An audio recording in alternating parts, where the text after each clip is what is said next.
This is a topic that's setting the providers up for success that doesn't get talked about frequently when we're talking about the front desk and everything else. This setting the providers up for success part is not something that typically gets asked nor typically gets talked about, yet it's interwoven.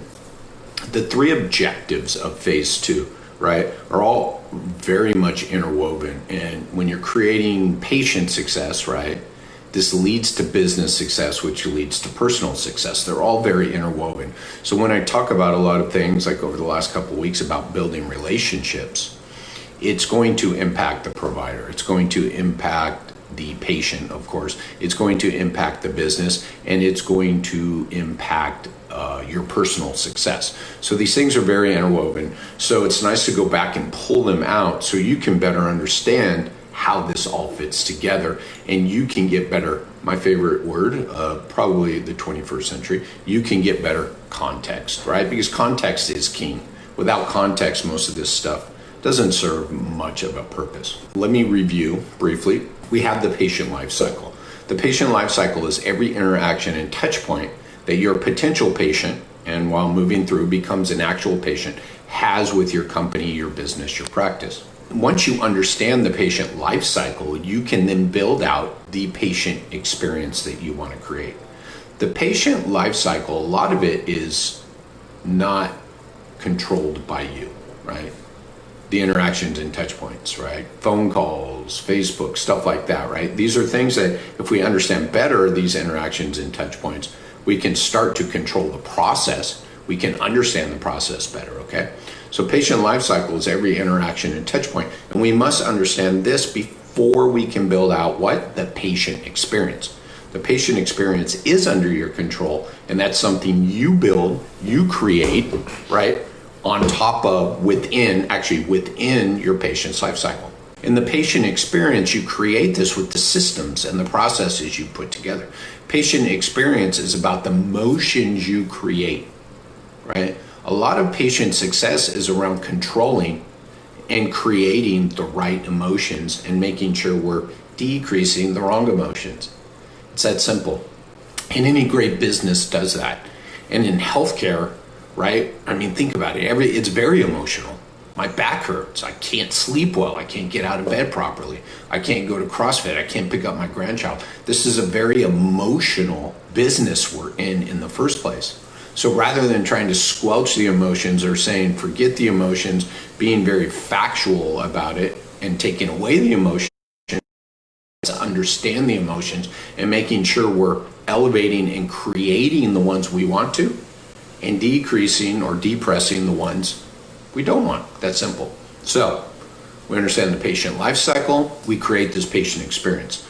Then we go back and we go, okay, there are 4 phases to your patient's life cycle. And when you do this, it's easier to insert the systems and insert the processes into this life cycle to create the patient experience you want. There are 4 phases to your patient life cycle, right? And the one we really want to talk about, and the one I talk about mostly, is phase 2. Phase 2 is the moment your front desk team member or front desk team members pick up a phone, get a fax, receive an email, have someone walk into the office. So this moment this person chooses to engage with you and your business, this potential patient, it begins phase 2. Phase 2 goes all the way until this customer, this potential patient, this potential client, this potential customer is greeted by their provider in the waiting area. So you see where we're headed today. So phase 2 takes us all the way up until the provider walks out in the waiting area or however it works and meets their new client. Phase 3 is owned and taken from the provider at that point forward. So phase 1, phase 2, phase 3. Phase 1 is your attraction or marketing phase. So most of the time you don't even know these people exist when they're in phase 1. And phase 1 impacts phase 2, phase 3, phase 4. Phase 2 impacts phase 3 and phase 4, and even feeds back into phase 1. And phase 3, it impacts phase 4. But really, when we look at the ecosystem of the business and where everything sits, The greatest impact is not phase one because we don't know they exist yet. So we try to create these emotions, but it's hard to measure all this. So phase two is the biggest impact in our patient life cycle. It is that opportunity where we first find out that our potential client patient exists. So now we can start to control more of the process, control the conversation, control the information that's shared, and make sure that we are moving them through an experience, right? And building an experience that we want from them. This phase two, again, will have the greatest impact as we flow downstream on the success of your provider. The bulk of our profession, the bulk of healthcare would say the most important step in anybody's experience with our business is when they're sitting in front of me. And I'm like, not right. Because we can impact what happens with that patient while they're sitting in front of you before they ever arrive. So I would argue if we wait, and this is current healthcare system, right? What do? You call your doctor, you call your dentist, you call anybody, and they wait for you. They treat you like shit. They treat you poorly. They don't understand your life cycle. The only emotions they create are neutral or negative emotions. And then we sit in front of the provider and we, the owners, the office managers, whoever else, the clinic managers, put all the pressure, all the load onto the providers to deliver, right? To build trust, to manage and set expectations, to tell the patient what's going on and to give them a plan of care and to get them scheduled out and to get them to buy into all this in 60 minutes. And I'm like, okay, that's cool, but we can do a lot of that work before they ever arrive. And if you read the write-up for this Facebook Live, that's what, if you understand if and when and how to do this, then we take the work off of the provider. A big part of understanding your patient life cycles and the experience you want to create is understanding, check this out, who needs to do the work and when. Right now we have this huge bell curve. Well, by the way, and don't argue with me on the work that's done because it's a bunch of tasks in the current system. It's pushing paper, it's calling insurance. That's not going to do much of anything to improve a patient experience. That's not going to do much of anything to set the provider up for success. So we have this huge bell curve, right, of work to be done when it comes to patient success. And that big part of the bell curve all follows under right when that provider's seeing the patient. I'm saying, well, let's back this up. And let's look at the work that needs to be done to be successful. Well, we all know this. It's in our own journals, it's in our own research, and it's everywhere else. The work that needs to be done to set the patient up for success is to build trust, to build an alliance, right? Not just a therapeutic alliance, but a team alliance. Think about that. So trust can be built earlier. So we can move that upstream before they ever meet their provider. And it's trust with the brand, it's trust with the business, and it's trust in the provider. Also managing and setting expectations, right? That's a huge driver for patient success. So again, let's move that upstream.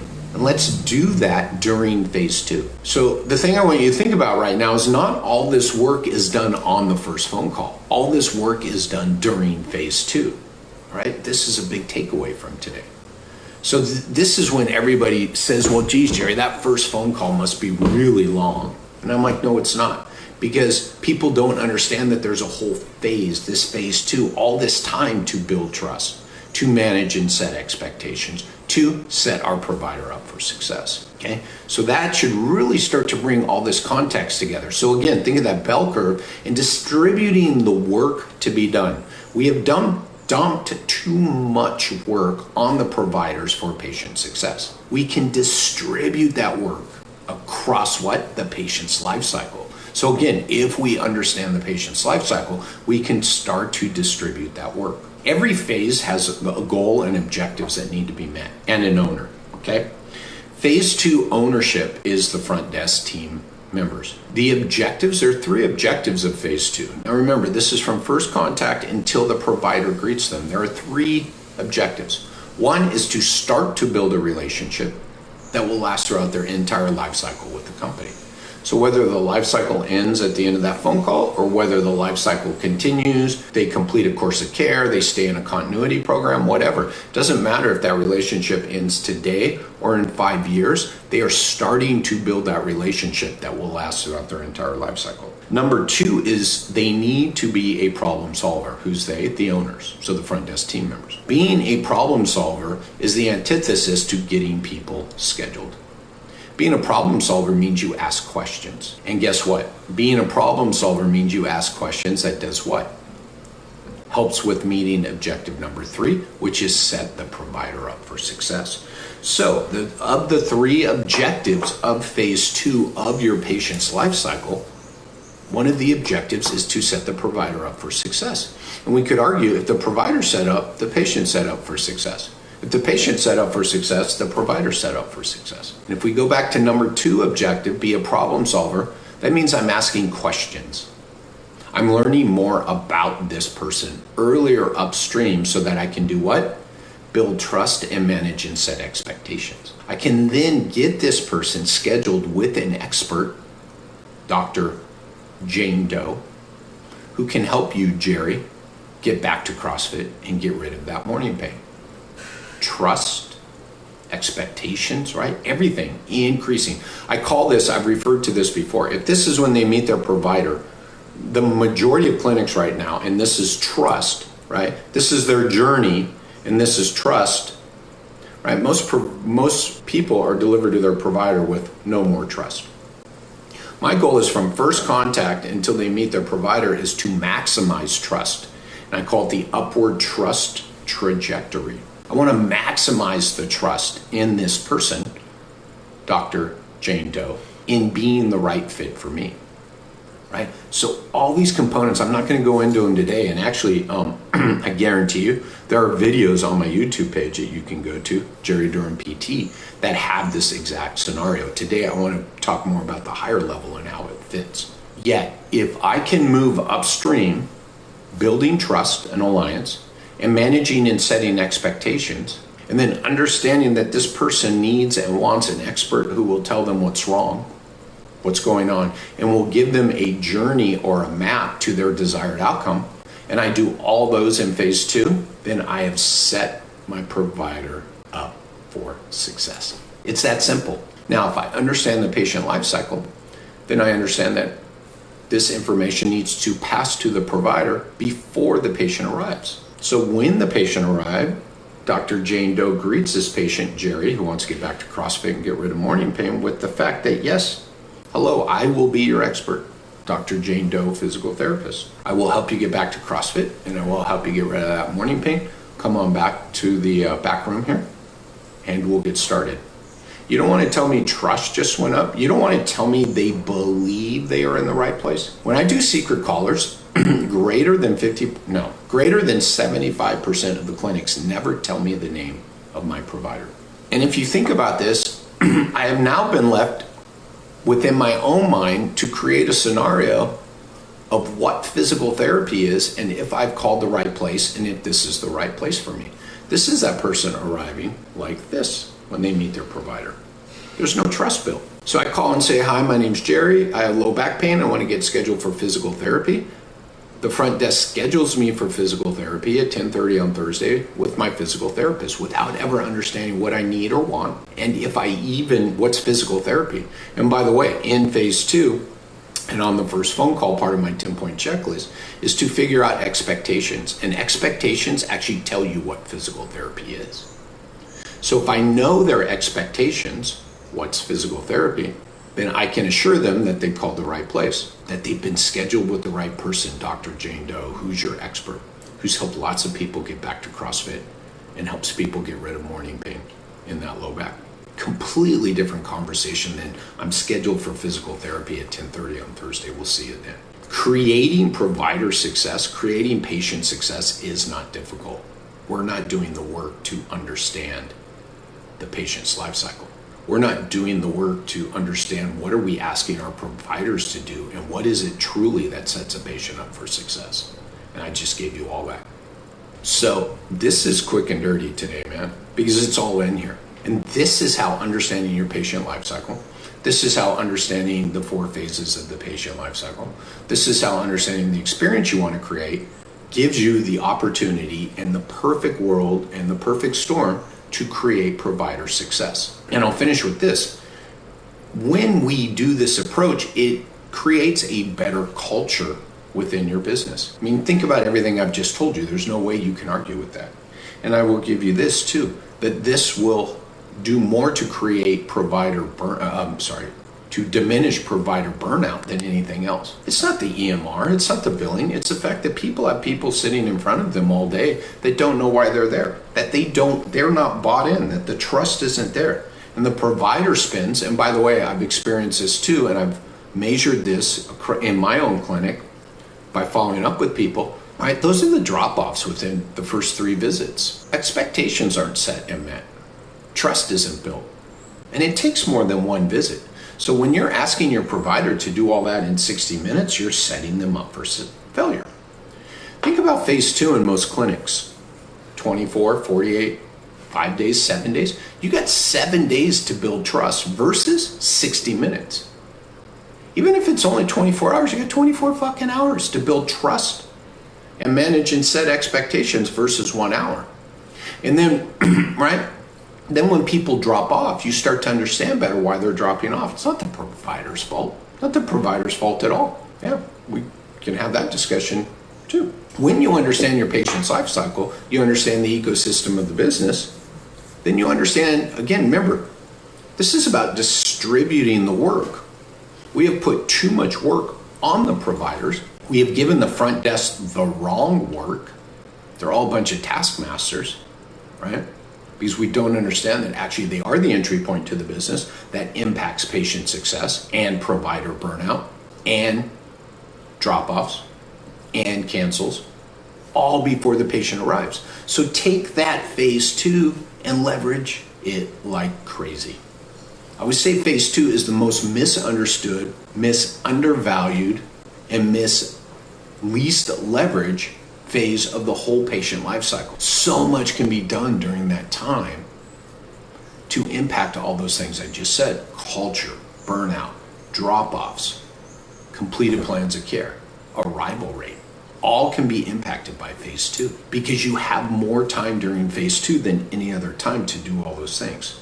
Build trust, manage and set expectations. This is huge. Remember, I started by saying, and you can hear it again in everything I just shared, all this stuff is interwoven. And it all really is built around trust and expectations. And the sooner we do this and the further upstream we do all this, the more successful our client, customer, patients will be, and therefore everything else will be more successful. Your culture will be more successful, your team will be more successful, your business will be more successful, the personal success of you and everybody else in your business will be more successful.